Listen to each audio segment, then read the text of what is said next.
শব্দগুলো ঘরের বাতাসে গলে যায়। চিত্রার দেহ কেঁপে ওঠে, নিঃশ্বাস ভারী হয়। আগুন আর জলের মতো তারা মিশে যেতে থাকে একে অপরের মাঝে। ফারাজের আকাঙ্ক্ষা ক্রমশ বেপরোয়া হয়ে ওঠে। চিত্রার নখের আঁচড়ে তার পিঠ জর্জরিত রক্তিম ক্ষত সৃষ্টি করে, কিন্তু সেই ব্যথায় আনন্দও আছে। একরকম মুক্তি তৃষ্ণা মেটানো উন্মাদনা ছড়িয়ে আছে। একরকম মুক্তি তৃষ্ণা মেটানোর উন্মাদনা জড়িয়ে আছে। ফারাজ থেমে যায় না, থামে না চিত্রা। তারা হারিয়ে যায় অন্ধকার এক যুদ্ধে, যেখানে ভালোবাসা, কামনা আর মোহ মিশে গিয়ে সৃষ্টি করেছে এক নতুন যুদ্ধক্ষেত্র। সময় থেমে যায়, শুধু নিঃশ্বাস আর হৃদয় থুকপুক শব্দে ঘরটা গুঞ্জরিত হয়ে থাকে। চিত্রা ফারাজের গালে হাত বুলিয়ে কোমল গলায় বলে, আজকের রাত আপনার আমার, বলুন কি চাই আপনার। ফারাজ মৃদু হাসে। অন্ধকারে সেই হাসির ব্যঞ্জনা ধরা পড়ে না সহজে। হয়তো তাতে ভালোবাসা, নয়তো নিছকই প্রলয় মিশে আছে। সে চিত্রার ঠোঁটে ঠোঁট রাখে, কানের কাছে মুখ এনে ধীরে ধীরে হিসিয়ে বলে, আমি তোমার মনের ভেতর একবার ঘুরে আসতে চাই। আমায় কতটা ভালোবাসো সেই কথাটা জানতে চাই। ভালোবাসার যত কথা হৃদয় দিয়ে শুনতে চাই। তুমি শুধু আমার হবে, পৃথিবীকে বলতে চাই। সময় গড়ায়, বাড়তে থাকে ঝড়ের বেগ, সঙ্গে দেনা পাওনার গল্পগুলো উত্তাল মৃত্তিকায় হারিয়ে যায়। অব্র ভেজা শার্টটা খুলে নির্বিকার ভঙ্গিতে বাস্কেটের দিকে ছুঁড়ে ফেলে। হাতের কাছে কোনো চার্জার লাইট না পেয়ে ফোনের ফ্ল্যাশ লাইট চালু করেছে। ওয়াশরুমে ঢুকে প্যান্ট বদলে ট্রাউজার পরে ফিরে আসে অবজ। বিছানার কিনারে আয়শা কুকরি শুয়ে আছে। আতঙ্ক আর অস্পষ্ট ক্লান্তিতে মিশে থাকা এক অবিন্যস্ত নীরবতা তার চারিপাশে। অব্র কঠিন স্পষ্ট স্বরে তাকে বলেছে এখানে শুয়ে থাকতে। তার স্বর যেন আপত্তি কিংবা প্রশ্নের জন্য কোনো অবকাশ রাখে না। পাশে এসে বসে অবশ, উদাম শরীর নিয়ে, ভেজা চুল কপালের উপর এলিয়ে আছে। সেখানে থেকে চুপচাপ করে পানি ঝরে পড়ছে। লোমশ ফর্সা, বুক উন্মুক্ত, পেশিগুলো নিখুঁতভাবে আঁকা যেন কোনো কাঠামোর মতো। চওড়া কাঁধ, দৃঢ় গড়ন। অব্র তাকিয়ে থাকে আয়শার দিকে, নিস্তব্ধ অনড়ভাবে। আয়শা তাকিয়ে আছে খোলা জানালার বাইরে। সে এখনো বুঝে উঠতে পারছে না এতক্ষণ যাবৎ কেন সে এই পুরুষের ঘরে, তার বিছানায় কি করছে। কি অস্বস্তিকর, কি লজ্জা। তাকাতেও পারছে না আয়শা। একবার জেদ করে উঠতে চায়, চেষ্টা করে ব্যর্থ হয়। পায়ে প্রচন্ড ব্যথা। মাথায় আসে অভ্রকে বলতে পারে কিনা তাকে কোলে করে তার নিজের রুমে পৌঁছে দিতে, কিন্তু কথাটা ঠোঁট পর্যন্ত গিয়েও আটকে যায় লজ্জায়, দ্বিধায় কিংবা অভ্রের কঠিন উপস্থিতির ভারে। পা দাও, দেখি ময়লা লাগিয়ে দিই। অভ্র হাত বাড়াতে আয়শা আতঙ্কে পা সরিয়ে নেয়। মাথা খারাপ নাকি তোমার? তুমি আমার পা ধরবে? দয়া করে এসব করে আমাকে লজ্জায় ফেলো না। অভ্র হালকা ঠোঁট পাকিয়ে তাকায়। বাহ, চমৎকার ব্যবহার। সুন্দর ব্যবহার সুন্দরীদের বেশ মানায়। আপনি আমার কথা বললেন? তাই মনে হলো বুঝি? আমি তো সুন্দরীদের কথা বলছি। তুমি কি নিজেকে তাদের কাতারে ভাবো?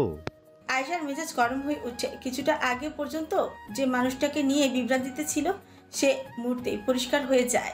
এই লোকটা ভালো হওয়ার অভিনয়টা ঠিকঠাক করতে পারে না। আমি আমার রুমে যাব, সামনে থেকে সরে দাঁড়াও। অভ্র নিরস মুখে বলে, গিয়ে তো দেখো মেয়ে। দেখাচ্ছি। আয়শা উঠে দাঁড়াতেই চায়, কিন্তু গতি পায় না। পা সেটে যায় যন্ত্রণায়। পড়ে যাওয়ার আগে অভ্র ধরে ফেলে শক্ত হাতে, আবারও বিছানায় শুয়ে দেয়। এই যে এত জেদ দেখাচ্ছিস কেন? অভ্রনীল সরকার তোকে সাহায্য করছে, তোর তো কপাল ভালো। তোর মতো সরকার আমার নাই কোনো দরকার। কটাকে মুখ ভ্যাংচায় আয়শা। সে আবার জিদ করে উঠতে দাঁড়াতে চায়। এবার অভ্র থমকে ওঠে, চোখে কাতরতা, কণ্ঠে চেপে রাখা আগুন। আয়শার পা নিজের উরুর উপর রেখে দাঁতে ধোঁত চেপে বলে, আমার সামনে জিদ চলবে না। যে জিদ তুমি দেখাচ্ছ তা অভ্রর পায়ের তলায় পিষ্ট হয়ে থাকে। অভ্র ফোনটা রেখে যত্নে আয়শার পায়ে মলম লাগাতে শুরু করে। শক্ত আঙুলে মালিশ করে দেয় গভীর মনোযোগে। হাঁটুটাও তো বেশ ছিঁড়ে গেছে, ওখানে আমি স্পর্শ করতে পারবো না। নিজেই পরে মলম লাগিয়ে নিও। আর শোনো, আজকে আর কারেন্ট আসবে না। তোমার এখানে থাকাটাই সবচেয়ে যুক্তিযুক্ত।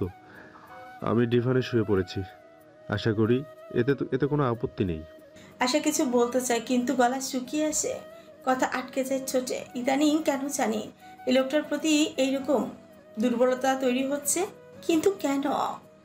এই লোক পাহাড়ের মতো নির্দয়, অথচ ছায়ার মতো পাশে থাকে। মাটি হয়ে চাঁদ ছোঁয়ার স্বপ্ন দেখা পাপ নিষিদ্ধ, কিন্তু মানুষকে কে বুঝাবে তাদের যে নিষিদ্ধ জিনিসের উপর আকর্ষণ বেশি? মধ্যরাত, আকাশ থেকে এখনো টুপটাপ করে ঝরে পড়ছে বৃষ্টির নীরব বিরহ। চারপাশ অন্ধকারে আচ্ছন্ন, কেবল মাঝে মাঝে বিদ্যুতের ঝলকে অল্প সময়ের জন্য আলোকিত হয়ে ভিজে ওঠে উঠোন। দরজায় প্রচণ্ড করাঘাত করা হচ্ছে। রাশেদা তখন গভীর ঘুমে। বৃষ্টির ঠান্ডা ভাব তাকে কুকড়ে রেখেছে উলের চাদরের নিচে। বাইরে কি হচ্ছে সে কিছু টের পাচ্ছে না।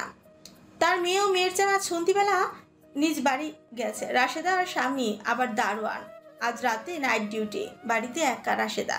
ধাক্কাধাক্কির আওয়াজটা যখন টানা হতে থাকে তখন ধীরে ধীরে ঘুম চোখ খুলে যায় তার। বিরক্তিভাব নিয়ে উঠে বসে। ছায়ার মতো ঘরের অন্ধকারে পা টেনে টেনে এগিয়ে আসে দরজার দিকে। বৃষ্টির একঘেয়ে শব্দে তার ধৈর্য কমে আসছে। সে ক্লান্ত কণ্ঠে দরজা খুলে বলে উঠছে, এরে ভাই, কেডা গো? এত রাইতে কি চাই তোমার?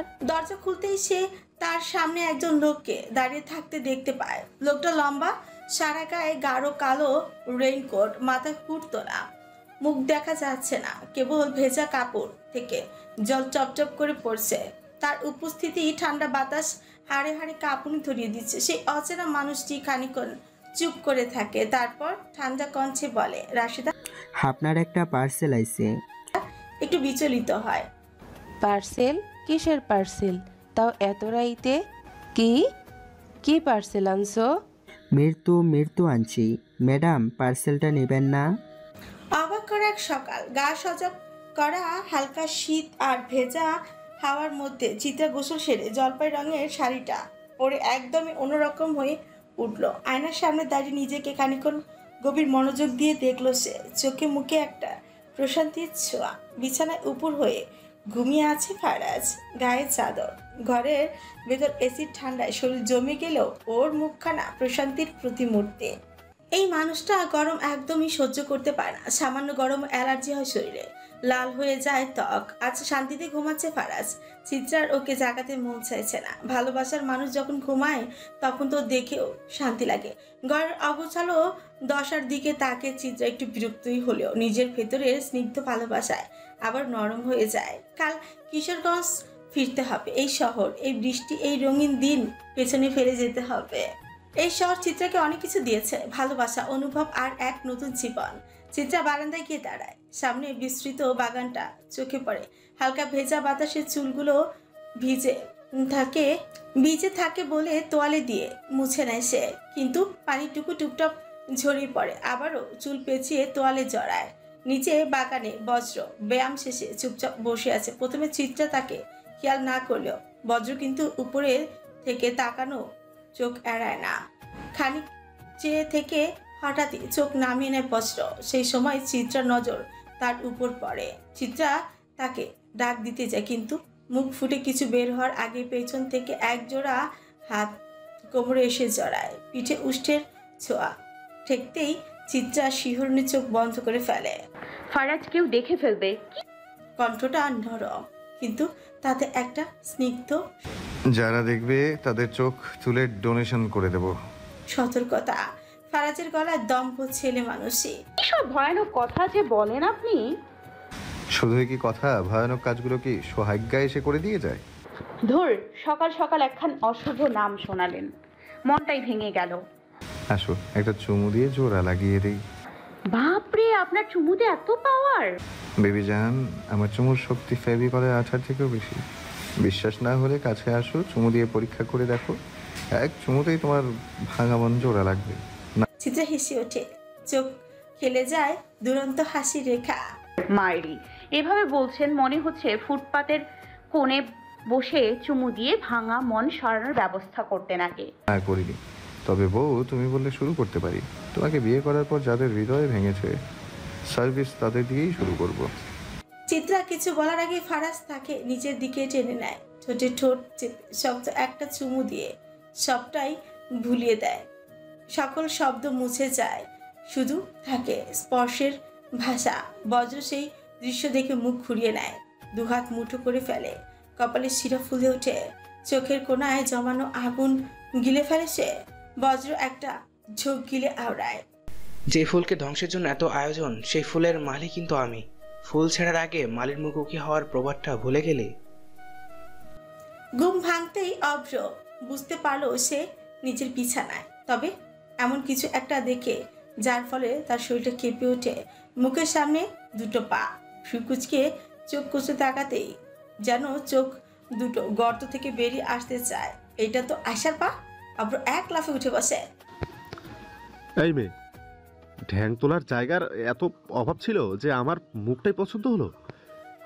আয়শা চমকে উঠল চেঁচানোর শব্দে। এলোমেলো চুল আর ভ্যাবাচাকা খাওয়া মুখ নিয়ে তাকালো অভ্রর দিকে। মাথা চুলে কোনোভাবে স্মৃতি ঝাঁকিয়ে তোলার চেষ্টা করলো, পর মুহূর্তে মুখটা বিবর্ণ হয়ে গেল। এই আমি কি সারা রাত এই লোকটার মুখের কাছে পা রেখে ঘুমিয়েছিলাম? আয়শার মনে হঠাৎই আশঙ্কার ঢেউ। পায়ে গন্ধ ছিল নাকি? একটু শুখে দেখবো। না না, অভ্রের সামনে এসব ভাবাও পাচ্ছে। এমন কাজের কথা লোকে জানলে তো তার সামাজিক আত্মহত্যা নিশ্চিত। নিজেকে যতটা সম্ভব গুছিয়ে নিয়ে সে প্রশ্ন ছুড়ে দিল। এই সরকারি বেটা, এখানে কেমনে কি খাটে কেন? ইউ বাজে কিছু করিসনি তো? ইউকে তো আমি চিনি। অভ্র চোখ সরু করে তাকিয়ে বলল, ভরসা তো আমারও তোকে নিয়ে নেই।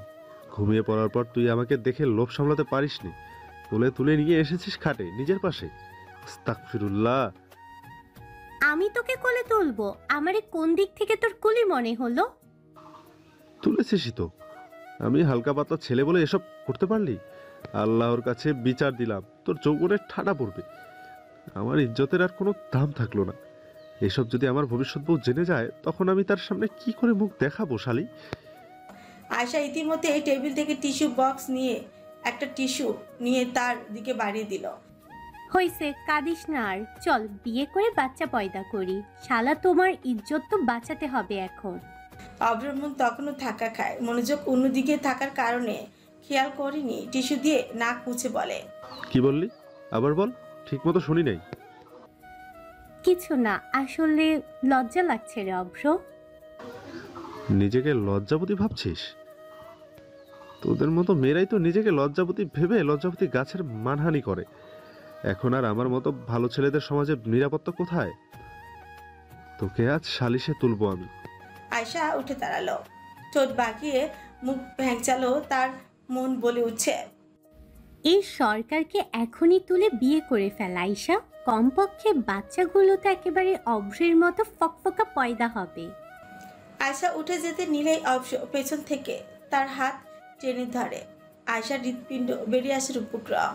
সে পিটপিট করে অভ্রের দিকে তাকায়। ইমা, অভ্র কি তাকে চুমুটুমু খেয়ে সকালের নাস্তা করিয়ে দিবে নাকি? আয়শা মুখে হাত দিয়ে তাকাতে অভ্র বলে ওঠে, ডাবচুন্নি, তুই আমার টিস্যুর বক্স রেখে তারপর যা। আয়শা নিজের হাতের দিকে তাকাতে দেখে টিস্যুর বক্স। ছে, বালের একটা কপাল। এমন সময় এসব না হলে কি হতো না? এভাবে চললে তো শেষ পর্যন্ত পার্পেল কালারে জাদু করে এই চিংড়ি মাছকে বশ করা ছাড়া আর কোনো উপায় থাকবে না। কিরে সিলমারা চুন্নি, আমার টিস্যু রাখ। সকাল হতে না হতে গোটা পাড়া সরগরম হয়ে উঠেছে। নিখোঁজ রাশেদা বেগমের খবরে এলোমেলো হয়ে গেছে আতিকুল সাহেবের জগৎ। কি করবেন, কোথায় যাবেন, কিছুই যে বুঝে উঠতে পারছেন না তিনি। মেয়ে আর জামাই মাত্র গতকালই নিজ বাড়িতে ফিরে গিয়েছিল। খবর পেয়ে তড়িঘড়ি করে ফিরে এসেছে তারা। মেয়েটি কান্নায় ভেঙে পড়েছে, মাটিতে গড়াগড়ি খাচ্ছে, মায়ের নাম ধরে চিৎকার করছে। প্রতিবেশীরা তাকে সান্ত্বনা দেওয়ার ব্যর্থ চেষ্টা করছে। জান্নাত আর মার্জিয়া সকাল থেকে পাশে আছে। সোহাগ বেরিয়ে গিয়ে মেয়ের জামাইয়ের সঙ্গে কিছু কথা বলে এসেছে। আর তবে মাহাদি এখনো দেখা পায়নি। সর্দি জ্বর আর গলা বসে যাওয়ার কারণে সে বিছানায় শুয়ে আছে। মাথায় জল পটে দিচ্ছে মারিয়া। কি কইরা ঠান্ডা লাগাইছেন? মারিয়ার উদ্বিগ্ন স্বরে প্রশ্ন করল, জানগো, শরীরটা ভালো না, কথা বলতেও মন চাইতেছে না। ম্লান গলায় জবাব দিল মাহাদি। আপনার কাম কাজ বুঝি না বাপু, রাতভর বাইরে থাকেন, দিনে ঘরে। কি শুরু করছেন এসব? কাজই তো করি বউ, নাইট ডিউটি নিছি। আগের জায়গাতেই কাম করি, তবে এবার বেতনটা বেশি, তাই আগের শিফটটা ছাইড়া দিছি। বেতন দিয়ে কি হইব যদি শরীরটাই ভালো না থাকে আপনার? এই ডিউটি সারেন, দরকার নাই বেশি টাহার। মাহাদি দীর্ঘশ্বাস পেল। না রে মারিয়া, ছাড়তে পারুম না। এই কাম আমার এই শিকড়ের মতো জড়াইয়া ফেলছে। তার কণ্ঠে ক্লান্তি, কণ্ঠটা যেন মাটি ফুঁড়ে বেরোনো শিকড়ের মতোই রহস্যময়। মারিয়া বোঝে না বা বোঝার ভান করে না। সে নিচু গলায় স্বামীকে জানায়। রাশেদা খালারে খুঁজে পাওয়া যাইতেছে না। মাহাদি চোখ বন্ধ করে উত্তর দেয়। তাতে তোমার কি? হয়তো কোথাও গেছে, ফিরে আসবো। দুনিয়ার কথা ভাইবা আয়ু ফোরানোর দরকার নাই। এদিকে আসো, তোমার একটা চুমু দেই। কপালটা সামনের দিকে আনো তো। মারিয়া লজ্জা পায়, তার দিকে তাকিয়ে বলে, ইস, আপনার না অসুখ? নিহান আজকে চলে যাবে। এই সত্যিটা সকাল থেকেই ফারিহার মনি বিষাদের ছায়া ফেলেছে। কেন এমন হয়? কেন এই পুরুষটাকে সে সারা জীবন নিজের কাছে আগলে রাখতে পারে না? এমন তো কথা ছিল না তাদের। আজ রাতেই নিহান রওনা দিবে, আর তাই দুপুরের রান্নাটা ফারিয়া নিজ হাতে করেছে। নিহানের প্রিয় খাবার বিরিয়ানি, যত্ন করে সময় নিয়ে ভালোবাসার সবটুকু মিশিয়ে সে রেঁধেছে। সহায়তায় ছিল মোহনা আর নদী। রান্না শেষে মোহনা একটু বিরিয়ানি আলাদা করে রেখেছে। ফুল কালকে খেতে চেয়েছিল। মোহনার ফুলের প্রতি দুর্বলতা কাজ করে। ওর মায়াবী মুখ, শীতল দৃষ্টিতে কিছু একটার আকুতি আছে। সেই আকর্ষণে মোহনার বুক হু করে উঠে।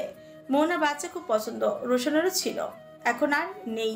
মোহনা বেশিক্ষণ ভাবে না। খাবার নিয়ে ফুলের ঘরে গিয়ে দেখে ফুলের ঘরে দিয়ে আসে সে। ফিরতি পথে হঠাৎ করেই দেখা যায় জুনায়েদ এলাহির সঙ্গে। মুহূর্তে গা ছমছমে অনুভব, কিন্তু লোকটা কোনো কথা না বলে মুখ ঘুরিয়ে তড়িঘড়ি করে বাড়ির ভেতর ঢুকে পড়ে। কি এমন হয়েছে? পাগলা কুকুর তাড়া করেছে নাকি? মোনা ভাবার প্রয়োজন মনে করে না। এই বাড়ির পুরুষদের দৌড় কত দূর তার মনে জানা আছে। ফুল কাল চলে যাবে, থাকতে চেয়েছিল এখানে। তীব্র এক নির্ভরতা নিয়ে বলেছিল, থাকতে চাই, এখানে থাকতে শান্তি পাই। কিন্তু মোহনা কঠিনে হৃদয় না বলেছে। এখানে থাকলে আজ না হোক কাল ও শকুনদের চোখে পড়বেই। বিশেষ করে রোশানের উপস্থিতি ফুলের জন্য বিপজ্জনক। রোশান স্বামী হয়েও পুরুষত্বের খোলসে এক ভয়াল শিকারী। সে স্পর্শ করবে না, তবু শেষ করে দিবে। শুধু এই একটি কারণে মোহনা ফুলকে ভালোবাসে। মোহনা জীবনে যে কজনকে ভালোবেসেছে, একে একে সবাইকে কেড়ে নিয়েছে রোশান। হয়তো রোশান মৃত্যুর আগ পর্যন্ত মোহনাকে শূন্য করে ছাড়বে। প্রতিবাদের কোনো অধিকার নেই মোহনার। সমাজ, সংসার, সম্পর্ক সব দোষ চাপায় মেয়েটার ঘাড়ে। মোহনার মতো মেয়েরা কেবল টিকে থাকে, চুপচাপ থাকে। কেবল টিকে থাকে চুপচাপ থেকে নিজেদের ভালোবাসাটিকে কফিন বন্দি করে জীবন্ত লাশ হয়ে বাঁচে। ঢাকার এই এলাহি মেনশনে মানুষজন নেই, কাজের লোকও নেই তেমন। সকালে একজন লোক আসে, প্রয়োজনীয় কাজগুলো করে আবারও চলে যায়। এমনকি রান্নার কাজে সহায়তার জন্য কেউ নেই। তবে তাতে চিত্রা কিছু যায় আসে না। তার সংসার সামলানোর দায়িত্বটাও তারই।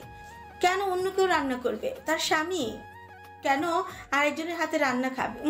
তার স্বামীর কোনো বিষয় কারোর সঙ্গে ভাগ চলবে না। ভালোবাসার বিশেষ চিত্রা বরাবরই হিংসুটে।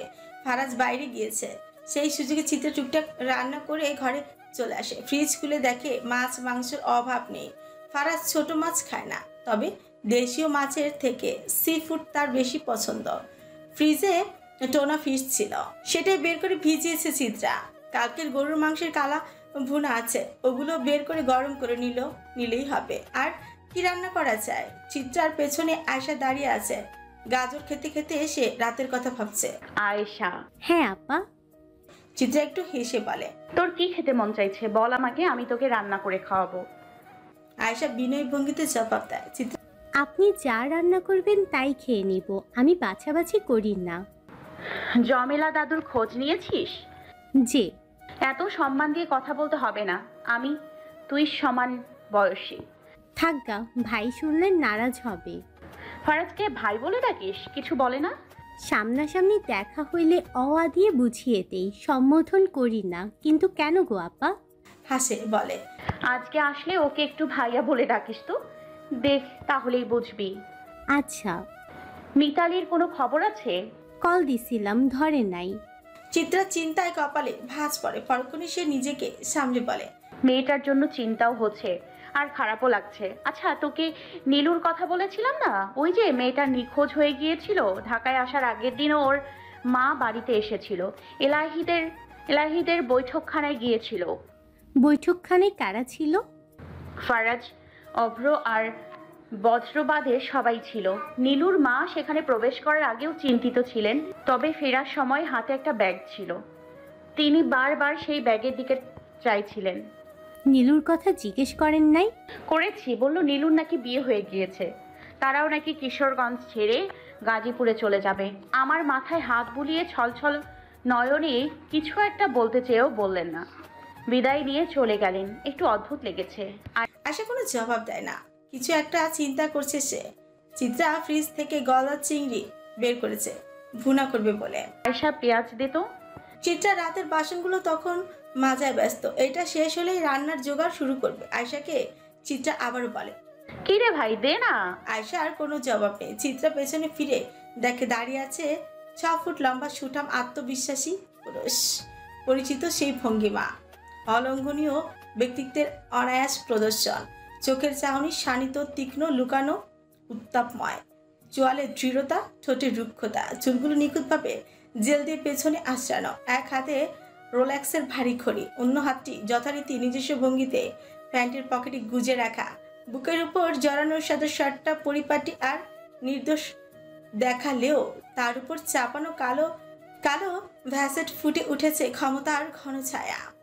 ধীর পায়ে সে এগোয়, ধীরে ধীরে গা থেকে ব্লেজার খোলে, টাইয়ের গিট আলগা করে, হাতার বুতম খুলে কোনোই পর্যন্ত গুটিয়ে নেয়। চিত্রার দৃষ্টি স্থির, তার চোখে আটকে আছে একটা স্পন্দন, একটু ব্যাকুলতা, যার নাম ফারাজ।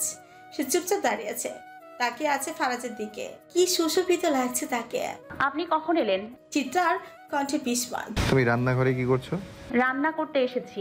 দৃঢ় জবাব চিত্রার। ছ্যাঃ, কি ছোট লোকই বিষয়। তুমি কি আমার বাড়ির কামলা নাকি? এখন তোমার পীড়িত করার বয়স, আবার প্রেমে ডুবে মরার বয়স, আর তুমি কিনা বাসনের জলে হাত ডুবাচ্ছ। ছোট লোক বউ। ফারাজ ঠোঁট বাঁকিয়ে বলে, হ্যাঁ, দুনিয়ার সব কিছুই তো আপনার চোখে ছোট লোকই বিষয়। এত সুদর্শন ব্যক্তিদের রান্নাঘরে মানায় না তো। তাহলে চলো রুমে গিয়ে ইটিস পিটিস করে পেট ভর্তি করি। আপনার মুখে ভালো কথা জোগায় না বুঝি? আপনি রান্নাঘর থেকে চলে যান, আমি নিজের কাজ নিজের সামলে নিব। আপনি প্রচুর বিরক্ত করছেন। তোমার বিরক্তের গোষ্ঠীর তুষ্টি। বলেই ফারাজ চিত্রাকে সামনের পাশে সরিয়ে হাতে চাকু তুলে নেয়, একটা পেঁয়াজ নিয়ে বলে, আজকে আমি রান্না করব, তাও আবার ফারাজের স্পেশাল তেল দিয়ে। রান্না খেয়ে ফিদা হয়ে মরে গেলে কিন্তু কর্তৃপক্ষ দায়ী নয় বিবিজান। চিত্রা কিছু বলে না, কেবল তাকিয়ে থাকে। ফারাজ পেঁয়াজ কাটতে শুরু করে। প্রথমে পেঁয়াজের ফালি ছাঁটাই হতে না হতেই চোখের কোণে জল চিকচিক করে ওঠে, কিন্তু সে শক্ত মেরুদণ্ডে দাঁড়িয়ে থাকে। সে জল এক বিন্দু গড়ায় না।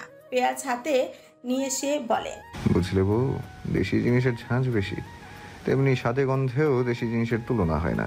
তাই তো ঘুরে ফিরে দেশিতেই আটকে গিয়েছি। চিত্রার কণ্ঠ শুষ্ক। আপনি কি বোঝাতে চাচ্ছেন? ফারাজ এক পলক তাকিয়ে বলে, আরে পেঁয়াজের কথা বলছিলাম আর কি।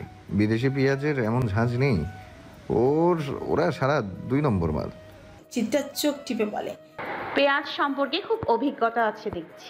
ফারাজ এবার ছুরিটা থামায়, সৌর চোখে তাকায়। ছুরির শানটা চিত্রার গলার শিরা বরাবর স্পর্শ করে বলে, পেঁয়াজ আমদানি রপ্তানির ব্যবসায়ী যে